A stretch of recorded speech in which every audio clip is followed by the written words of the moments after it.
Assalamualaikum warahmatullahi wabarakatuh. Bismillahirrahmanirrahim. Subhanakallahumma rabbana la ilma lana illa ma 'allamtana innaka antal alimul hakim wa tub 'alaina innaka antat tawwabur rahim wa taqabbal minna innaka antas samiul 'alim wa 'allimna min ladunka 'ilman nafi'an ya dzal jalali wal ikram. Allahumma iftah lana 'ilmataka wansur 'alaina rahmataka ya dzal jalali wal ikram walhamdulillahi rabbil alamin. Bismillahirrahmanirrahim. Alhamdulillahi rabbil alamin wassalatu wassalamu ala asyrafil anbiya'i wal mursalin wa ala alihi wa sahbihi ajma'in amma ba'd. Qala Allah ta'ala fi kitabil karim a'udzu billahi minasy syaithanir rajim. Bismillahirrahmanirrahim. Ya ayyuhalladzina amanu taqullaha haqqa tuqatih wa la tamutunna illa wa antum muslimun. Sadaqallahul azim wa sadaqa rasuluhul karim wa nahnu ala dzalika minasy syahidin wasyakirin walhamdulillahi rabbil alamin. Jamaah salat subuh Masjid Jami' Kota Simpruk yang saya hormati dan dimuliakan Allah Subhanahu wa taala. Syukur alhamdulillah atas izin Allah, atas karunia Allah dan diberikan kesempatan untuk bisa sholat subuh berjamaah. Mudah-mudahan apa yang kita amalkan, apa yang kita jalankan di pagi ini, Allah betul-betul turunkan ridha kepada kita semuanya. Allah jadikan amal-amal yang amal dan soleh jadi amal penyebab datangnya ridha rahmat Allah dan penyebab terbukanya pintu-pintu surga Allah Subhanahu wa taala. Amin amin ya rabbal alamin. Baik jemaah berkat Allah Subhanahu wa taala.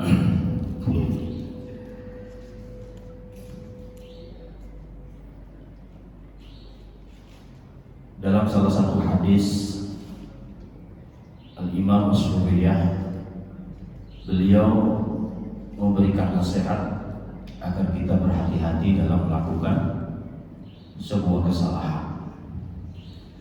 Justru yang sangat ditekankan kesalahan dalam hadis ini adalah kesalahan kita sesama manusia.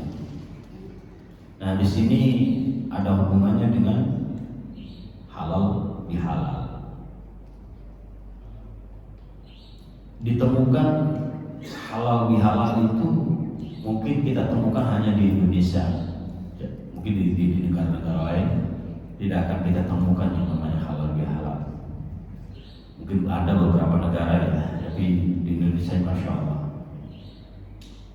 Bahkan apa ya, ulama-ulamanya itu betul-betul memperhatikan ya masyarakat sekitar, betul-betul memperhatikan, memperdulikan keselamatan ya umat atau warga sekitarnya. Ini ulama Indonesia hebatnya.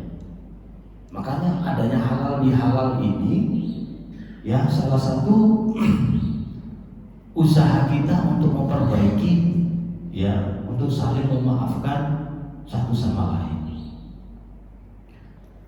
Halal bihalal ini kan kalau tidak salah awal mulanya kan di tahun 48 apa ya, itu yang memberikan ide adalah Kiai Haji Wahab Hasbullah.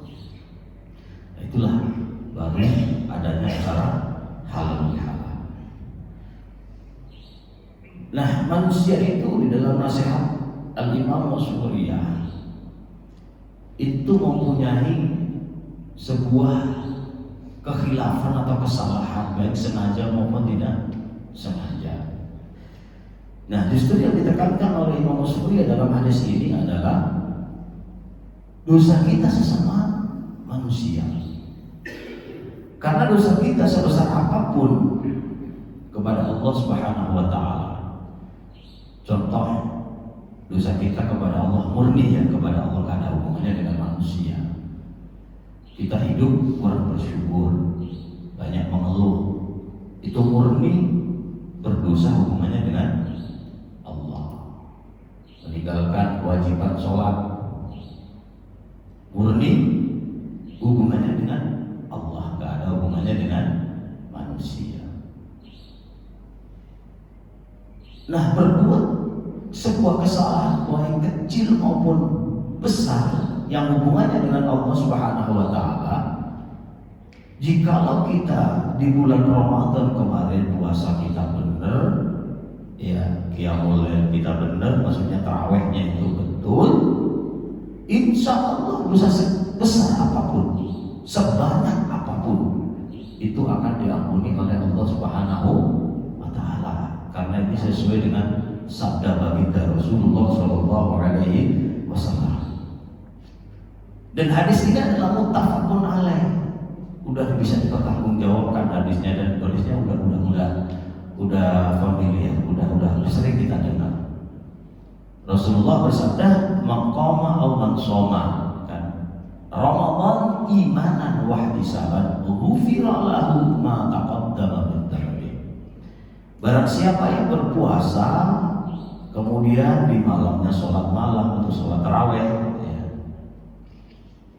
dengan mengharap betul-betul ridha Allah atau rahmat Allah, ya, maqama Allah subhanahu imanan wa ihtisaban, iman, ya, yakin bahwa semua itu perintah Allah, wa ihtisaban dengan mengharap ridha Allah, dengan penuh keimanan plus mengharap ridha Allah, maka ma taqaddama min dzambi, kata baginda Rasul, pasti semuanya itu dosa-dosanya akan diampuni oleh Allah Subhanahu wa taala sebanyak apapun. Di situ gak disebutkan dosa-dosa kecil aja atau dosa besar aja, enggak, tapi semua dosa-dosa yang telah lalu diampuni oleh Allah Subhanahu wa taala sebab puasa dan sholat tarawih kita di bulan suci Ramadan, asal puasanya dan tarawihnya benar. Gitu. Makanya ada suatu ulama yang mengatakan tarawih itu asal nggak bolong. Tarawih itu asal nggak bolong, ya udah itu mendapat Lailatul Qadar. Asal nggak bolong, insya Allah itu termasuk hamba yang mendapat Lailatul Qadar. Asal sholat tarawihnya benar, nggak bolong, puasanya benar, insya Allah dosa-dosa kita terampuni.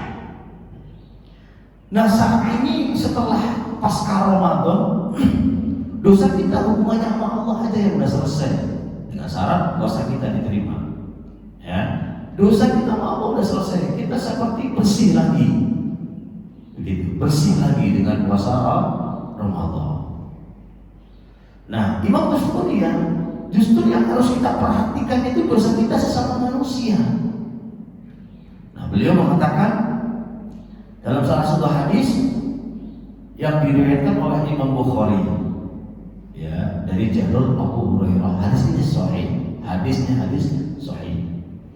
Jadi hadisnya berbunyi, "Mangkanas madlamatun, mangkanas indahu madlamatun li akhihi min malin aw min irdihim," atau dibalik, min irdihim aw min malin, falyatahallal minhul yawm qabla alla yakuna dinarun aw dirhamun.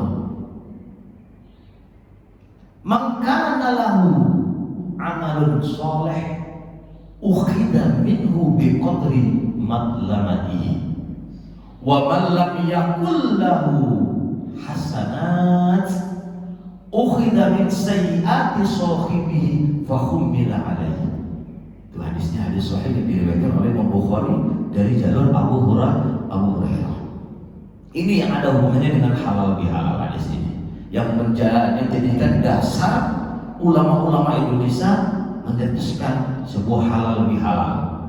Ya, di tahun itu pertama kali ya dengan dasar hadis ini, yang mana artinya mangkanas indahu madlamatun, barang siapa yang mempunyai kesalahan, kekhilafan sengaja maupun tidak sengaja kepada sesama muslim yang lain atau kepada orang lain, ya, madlamatun indahu li akhihi, baik min malin, urusannya dengan hutang piutang, au min irdihi, atau urusannya dengan harga diri, menyakiti lah, punya harga diri, masalah tentang harga diri, atau tentang hutang piutang, tentang harta. Ya, barang siapa yang punya sangkut paut masalah harta maupun harga diri, ya, apa kata baginda? Falyatahallal minhul yaum. Segera kita meminta ridha dan ikhlasnya, meminta halalnya, meminta maaf kepada orang yang bersangkutan. Minhul yaum, secepatnya, jangan lama-lama. Gitu. Qabla alla yakuna dinarun aw dirhamun. Baginda sebelum mata uang apapun tidak berlaku baginya. Intinya kalau mata uang apapun nggak berlaku, baik dirham, baik dinar, apapun mata uang itu sudah nggak berlaku, berarti dia meninggal. Jadi sebelum meninggal segera selesaikan masalah kita sesama manusia. Karena apa? Gitu. Jadi karena ketika masalah kita belum selesai, maka kita tergolong di ayat surah Al-Baqarah ayat 102, haqqa tuqatih wa la tamutunna illa wa antum muslimun. Wahai orang yang beriman, bertakwalah dengan sebenar-benarnya takwa, wa la tamutunna illa wa antum muslimun, dan jangan engkau meninggal sebelum engkau dalam keadaan muslim atau selamat dari sifat-sifat yang tidak baik. Kalau kita masih membawa sifat-sifat yang tidak baik, meninggal, maka kita tergolong hamba yang nauzubillah su'ul khatimah. Kita meninggal masih punya masalah sama manusia, ya berarti kan kita belum selesai urusan dunia kita. Dunia yang mau kita tinggal nih belum beres. Kalau kita punya masalah dengan manusia, nanti akan dipermasalahkan di akhirat. Perjalanan kita di akhirat pasti tidak mulus, pasti tidak baik-baik saja, pasti tidak lancar, karena urusan dunia kita belum selesai. Gitu. Nah, Imam Surya ulama itu mau memperjelas kalau urusan hutang piutang itu gampang, asal sahibul ahli warisnya memintakan mendatangi orang yang bersangkutan, almarhum atau almarhumah pernah punya hutang gak bu, pak gitu. Oh iya, dulu punya hutang 2 juta, belum sempat dibayar. Ya udah, saya sebagai keluarganya mewakili beliau almarhum, tolong diikhlaskan, ini saya bayar 2 juta. Ya, saya bayar 2 juta. Oh, gak usah, saya ikhlaskan. Berarti kan sudah ada perwakilan meminta maaf, mohon ikhlasnya, memohon ridhonya, ada perwakilan dari keluarga. Nah, masalahnya kalau tentang harga diri ini Pak yang repot. Nah, dalam kitab itu dijelaskan gak bisa diwakili. Ini repotnya kalau masalah harga diri, gak bisa diwakili. Jadi kan tidak bisa dimohon almarhum almarhumah ketika ada kesalahan apapun mohon dibukakan pintu maaf yang sebesar-besarnya. Ini hanya permohonan perwakilan saja, sebatas perwakilan. Itu kalau dalam hadis itu ya belum bisa diwakili seperti itu, belum bisa sebelum orang itu meminta maaf langsung kepada orang yang bersangkutan, meminta maaf. Nah, kalau kita keburu mati masih punya masalah, gimana minta maafnya? Ya pasti dipermasalahkan di akhirat begitu. Nah, oleh karena itu jamaah sekalian dimuliakan Allah Subhanahu wa taala, ini Imam Musyuriyah mengingatkan kita, dosa kita sesama manusia ini harus kita betul-betul hati-hati agar ya kita itu tidak ada masalah nanti di akhirat. Jalan kita menuju surga Allah itu mulus, lancar saja, gak ada permasalahan. Nah, di dalam hadis itu dilanjutkan, man kana lahu amalun salih ukhidha minhu biqadri madlamatih Ketika orang ada sangkut paut tentang harga diri khususnya, kalau tentang harta piutang udah bisa diselesaikan oleh ahli waris. Ini tentang harga diri, ya. Nah, ketika kita ada masalah kepada sesama manusia atau kita yang pernah menyalahi orang, menzalimi orang, menyakiti orang, ya, maka apa dalam hadis sahih itu? Maka lahu amalun soleh. Apabila dia ada amal yang soleh, ada amal yang baik, maka amal baik itu diambil, diberikan kepada orang yang kita pernah sakiti, pernah kita zalimi, pernah kita salahin, dikasih amalun solehnya itu. Permasalahannya begini Pak, permasalahannya amalun soleh itu kan bukan sekedar kebaikan.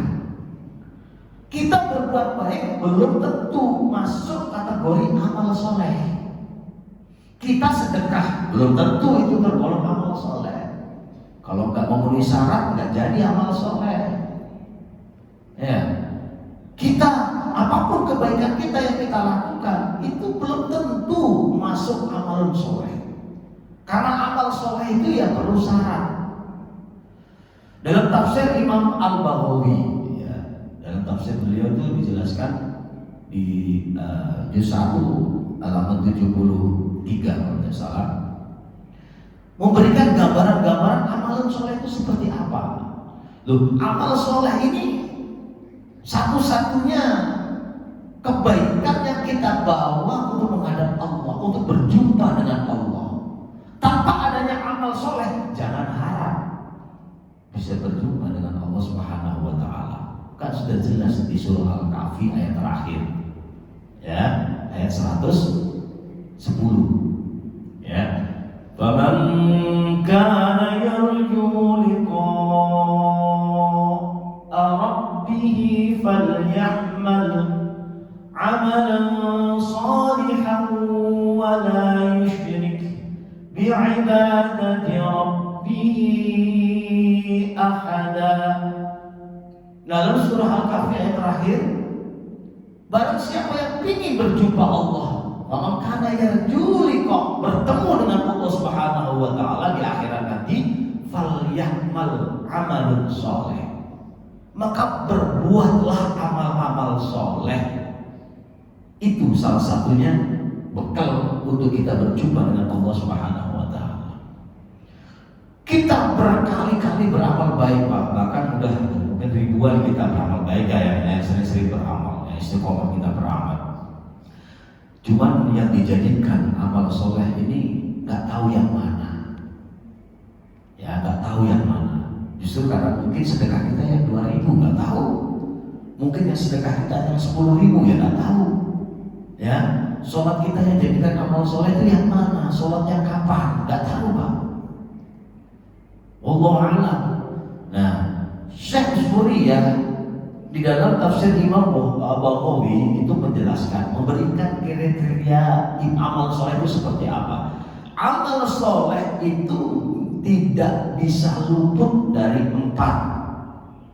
Kata Imam Baghawi, al-amal soleh alladzi kana fihi 4. Amalan soleh itu harus ada 4 syarat. Yang pertama niatnya baik.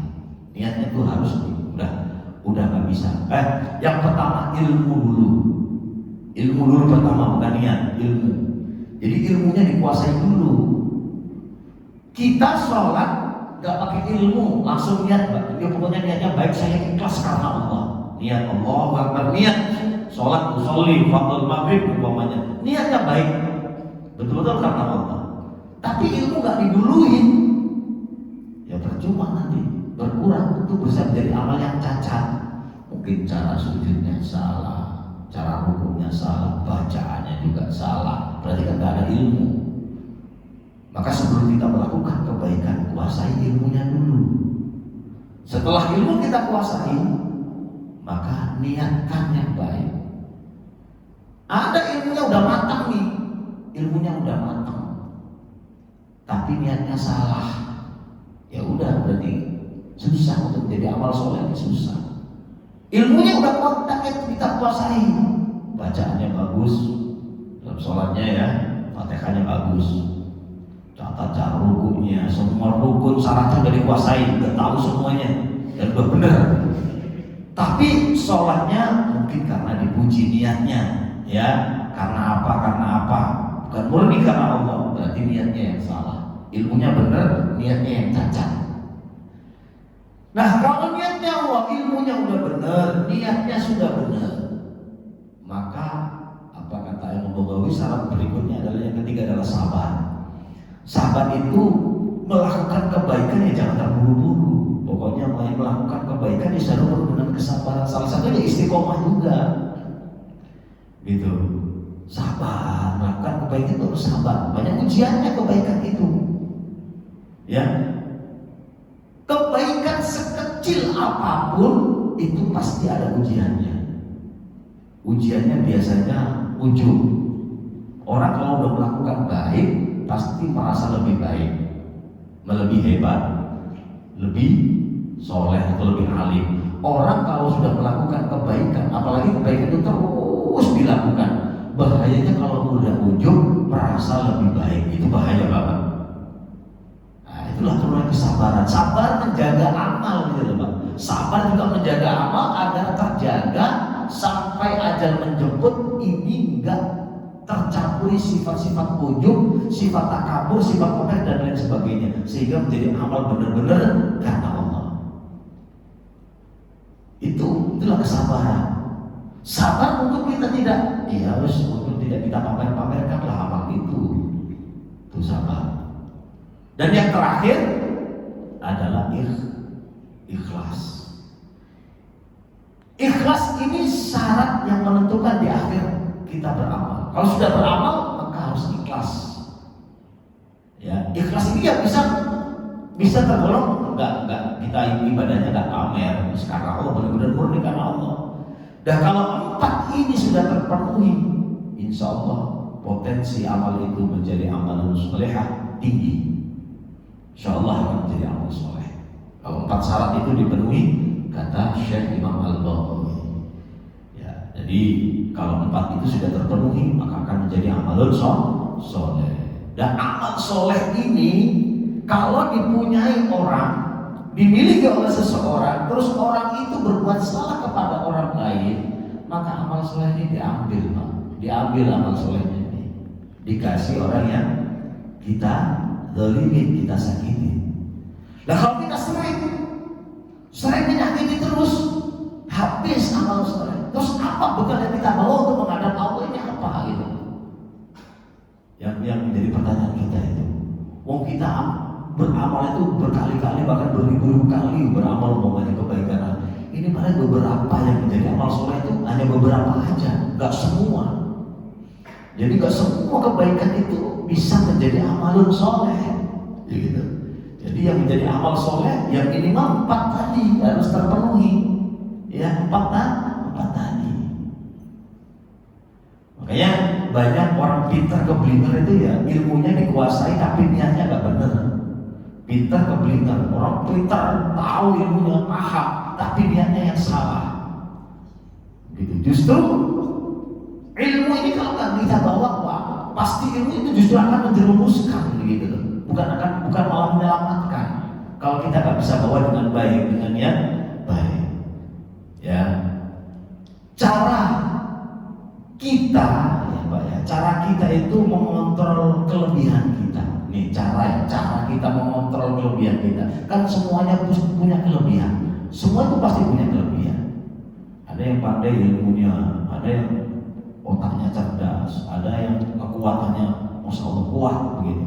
Pasti punya kelebihan masing-masing. Nah itu harus sadar bahwa semua kelebihan yang Allah titipkan kepada kita itu hanya milik Allah, bukan milik atas jeripayahnya itu, atas usaha bukan. Kekayaan sebanyak apapun, sadar bahwa itu hanya titipan Allah, maka terus akan menjadi orang yang tawadhu, rendah diri. Gitu. Nah, kembali kepada amalun soleh, yang mana amalun soleh ketika dimiliki oleh seseorang, ini kan amal yang betul-betul nanti kita bawa di akhirat nanti, Pak. Nah, kalau kita menyalahin orang, ini amal soleh dikasih sama orang tersebut. Makanya ada cerita ada cerita seorang wanita yang betul-betul kehidupannya penuh dengan kesalahan, hidupnya gelap pokoknya di masa dunia. Meninggal Pak, meninggal. Kemudian setelah meninggal ada seorang ulama yang mukasyafah, bisa melihat alam kubur, gitu ya. Nah, ditemuin loh, ini orang ahli maksiat kok dikuburnya enak. Banyak yang melayani, banyak kayak ratu, bahkan kayak ratu, banyak yang melayani. Padahal hidupnya penuh dengan kegelapan. Ditanya, kenapa kamu kok bisa begini dikubur ya? Padahal kamu kan penuh dengan kemaksiatan hidupmu. Ya ketahuilah bahwa keburukanku ya terus diomongin orang di dunia. Setiap orang yang ngomongin keburukanku, kebaikannya dikirim ke saya. Karena seringnya orang ngomong keburukanku, maka aku sering dapat kebaikan, ditransfer kebaikan. Akhirnya dosanya terampuni, bahkan saya lebih kebaikannya. Ampuni dosanya sudah diampuni, bahkan masih ada. Ya akhirnya menjadi hamba yang di dalam kubur itu, yang termasuk kuburnya dijadikan apa? Raudhah min riyadin, seperti taman-taman surga. Udah punya pelayan. Padahal ahli maksiat. Dan itu salah satunya yang membicarakan kubur, walaupun orang udah meninggal. Ya, justru orang yang udah meninggal itu tidak boleh banget. Karena apa? Risikonya kita nggak bisa minta maaf. Orang udah meninggal, kalau masih belum meninggal masih minta maaf langsung aman kita gitu. Kalau orang belum udah meninggal kan repot. Nah, ketika kita sering banget maka amal supaya kita habis Pak. Diberikan orang yang kita pernah sakiti terus, maka kita harus berhati-hati, kata Imam Usfuri. Justru yang harus berhati-hati banget ini kita, dosa kita sama manusia. Gitu. Nah, kemudian dilanjut wa man lam yakul lahu hasanah ukhida min sayyiati sahibi fahum bil alaih. Dan gimana kalau orang yang menyakiti itu orang yang benar-benar enggak punya kebaikan sama sekali? Apa yang dikasih? Orang yang menyakiti, orang yang betul ini enggak punya amal soleh, enggak punya apapun kebaikan, memang hidupnya gelap. Terus gimana cara membalas, cara memberikan kebaikan itu? Ketika hamba itu tak punya kebaikan, maka apa? Keburukan orang yang disalahi, orang yang dizalimi, keburukannya Pak, kesalahannya diambil, ditumpahkan, diberikan kepada orang yang menzaliminya. Jadi semakin banyak dosanya, yang terzalimi semakin habis. Maka kalau kita diomongin orang, disalahin orang, disakiti, udah senang malah Pak, senang. Habis dosanya diambil terus. Justru kita dikirim kebaikan itu. Justru kita bersyukur. Ada Pak waliullah. Itu pinginnya malah dicaci, pinginnya malah dimaki. Justru gak senang dipuji. Karena dipuji ini bahaya. Kalau kita gak bisa ya menetralisir pujian itu, akan menjadi kesombongan. Ya orang kalau dipuji pasti umumnya orang sombong.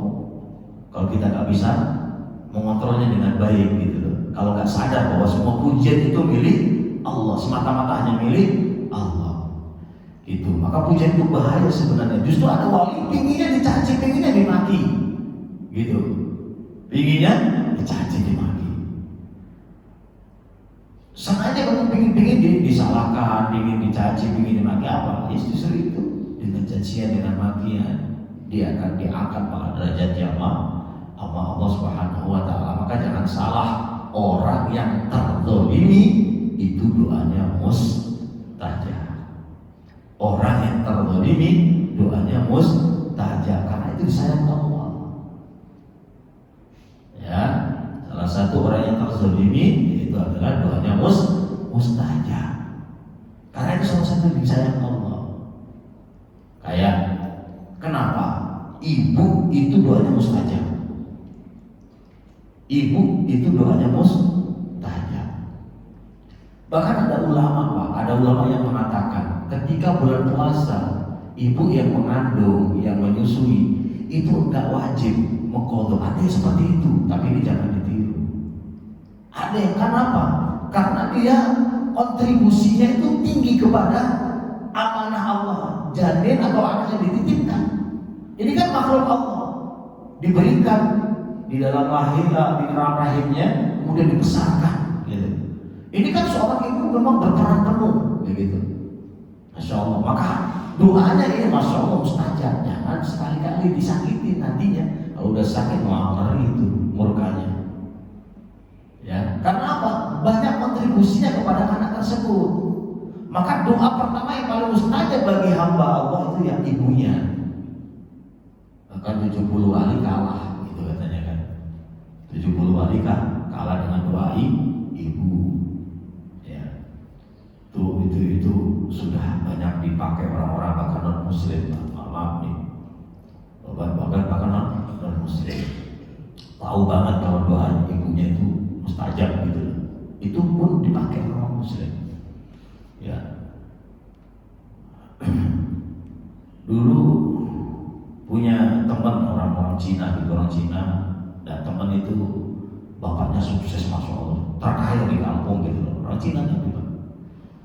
Apa sih bapakmu itu punya doa apa? Setahu saya kalau silaturahmi ke ibu itu pas ibunya tidur itu kakinya dicuci gitu, kakinya dicium-cium kakinya. Tidur sebelum bangun itu kakinya dicium-cium gitu, kakinya itu Pak.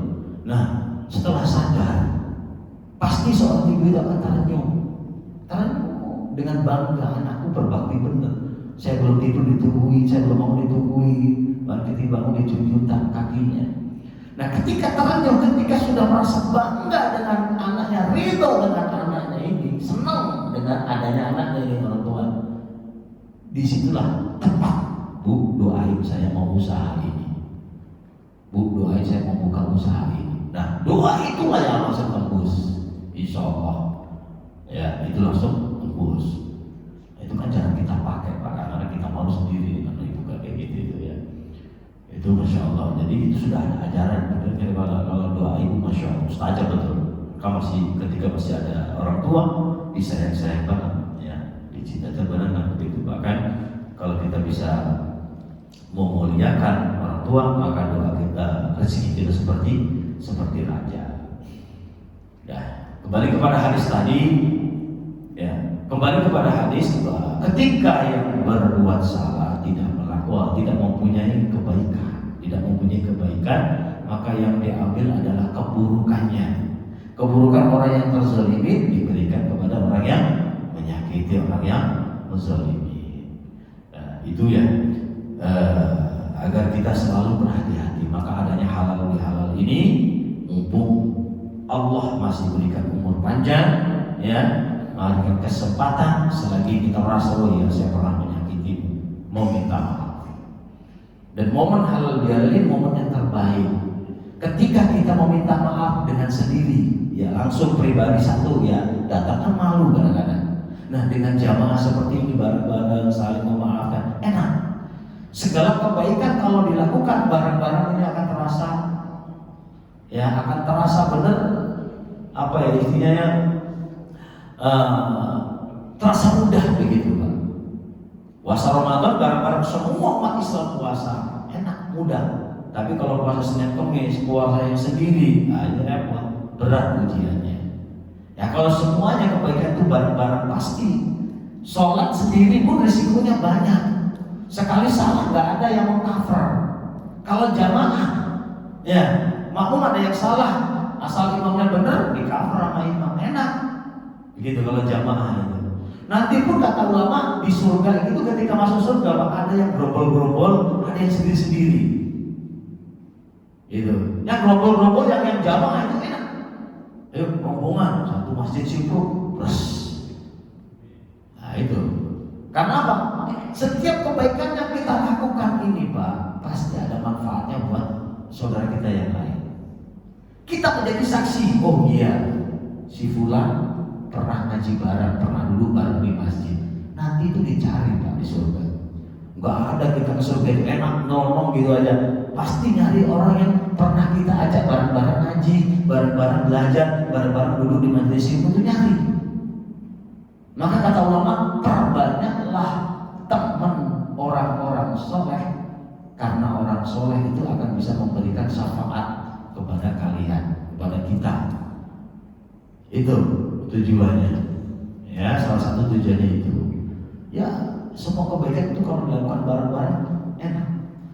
Pasti bisa membantu satu sama lain. Ya. Dah situ aja. Jelas hadis ini mengingatkan bahwa kita untuk selalu berhati-hati, khususnya kesalahan kita kepada sesama manusia. Jadi dosa itu kan ada dua, Pak. Dosa itu ada hubungannya dengan Allah, ada dosa dengan hubungannya dengan manusia. Itu yang justru yang sama manusia ini harus dihati-hati, karena kalau kita belum sempat meminta maaf, kok keburu Allah ambil nyawa kita, maka akan menjadi masalah di akhirat nanti. Nah, kita pinginnya kan nanti itu mulus lancar saja menuju surga Allah, nggak ada hambatan suatu apapun. Dan mudah-mudahan kita semuanya tergolong hamba Allah yang udkhulul jannah bi ghairi hisab, memasuki surganya Allah dengan tanpa adanya hisab. Amin amin ya rabbal alamin. Kurang lebihnya mohon maaf. Billahi taufiq wal hidayah wa ridha wal inayah. Assalamualaikum warahmatullahi wabarakatuh. Ada pertanyaan teman ya? Hah? Ada? Iya, oke. Warahmatullahi. Waalaikumsalam warahmatullahi.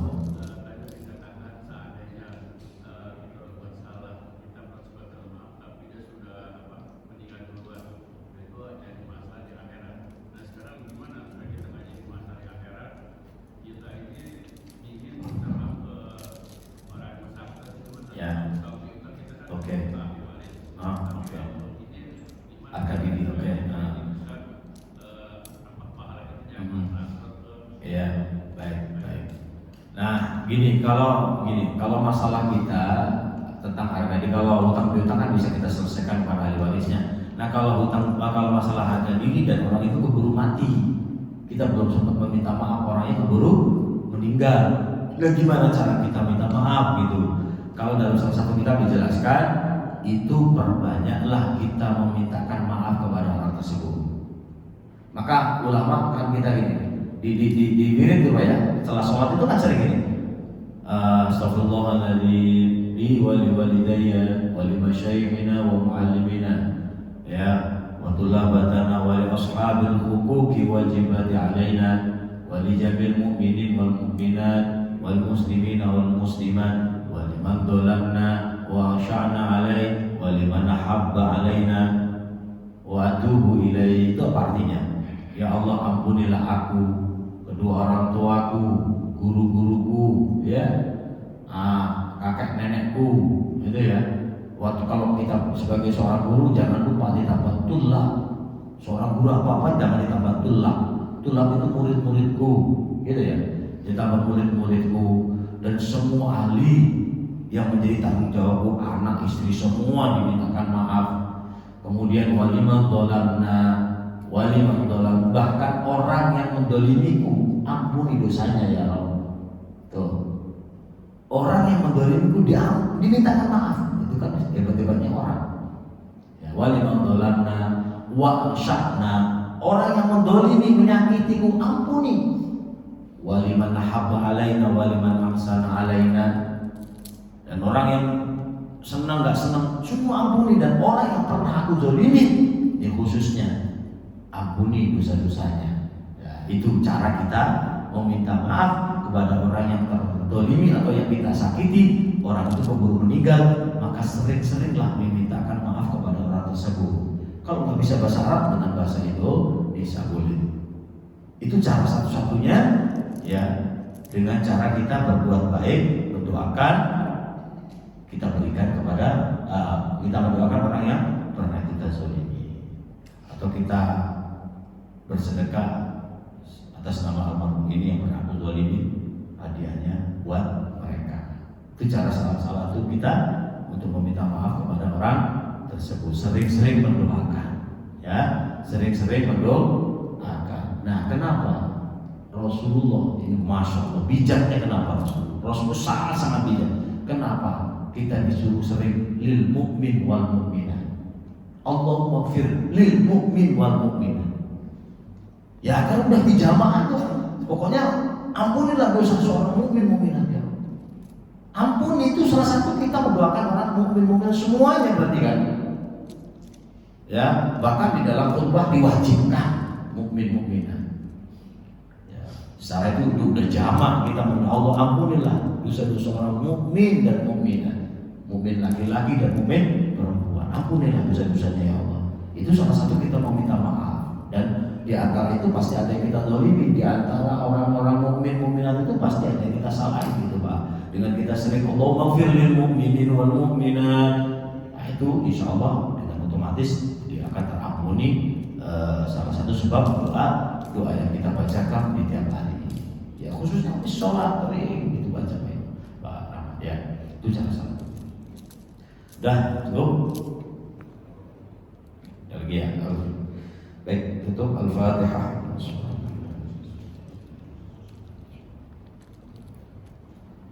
Baik, Assalamualaikum warahmatullahi wabarakatuh.